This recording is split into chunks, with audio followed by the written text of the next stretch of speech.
भारत में कई विचारशील लोगों ने वास्तविकता के महान प्रश्न पर गहराई से चिंतन किया है। उपनिषदों के प्राचीन ऋषियों से लेकर आधुनिक दार्शनिकों और आध्यात्मिक शिक्षकों तक एक प्रश्न हमेशा मानव चिंतन के केंद्र में रहा है। क्या ब्रह्मांड अंततः व्यक्तिगत है या अप्रत्यक्ष? जब हम अपने चारों ओर की दुनिया को देखते हैं तो हमें विशाल व्यवस्था, सुंदरता और बुद्धिमत्ता दिखाई देती है।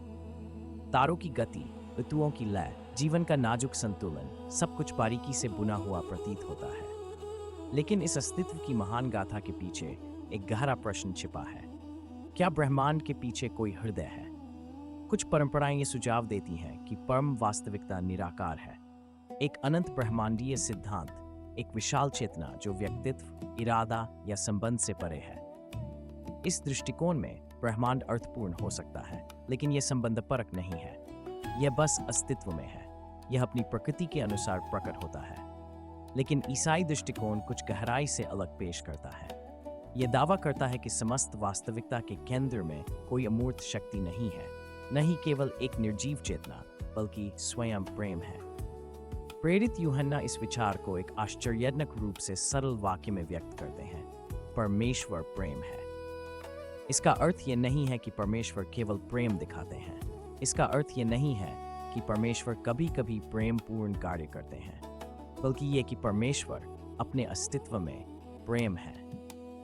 यह एक दिलचस्प दार्शनिक दृष्टिकोण प्रस्तुत करता है। प्रेम अपनी प्रकृति से संबंध की आवश्यकता रखता है।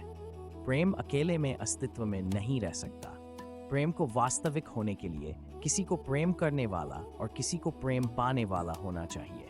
यही कारण है कि ईसाई परमेश्वर को त्रित्व, पिता, पुत्र और पवित्र आत्मा के रूप में वर्णित करते हैं। इस विचार को अक्सर गलत समझा जाता है। त्रित्व तीन देवताओं का समूह नहीं है, न ही ये कोई गणितीय पहेली है, बल्कि यह दावा है कि परमेश्वर के अस्तित्व भीतर एक शाश्वत प्रेम का संबंध है। ब्रह्मांड के अस्तित्व में आने से पहले तारे के जलने से पहले परमाणु के बनने से पहले प्रेम पिता पुत्र से प्रेम करते थे। पुत्र पूर्ण प्रेम में प्रतिक्रिया करते थे, आत्मा उस प्रेम के जीवित संगम के रूप में। दूसरे शब्दों में, संबंध कोई ऐसी चीज नहीं है जिसे भगवान ने बाद में बनाया हो। संबंध वास्तविकता की गहरी प्रकृति में ही बुना हुआ है। भारत के लोगों के लिए यह विचार परिचित आध्यात्मिक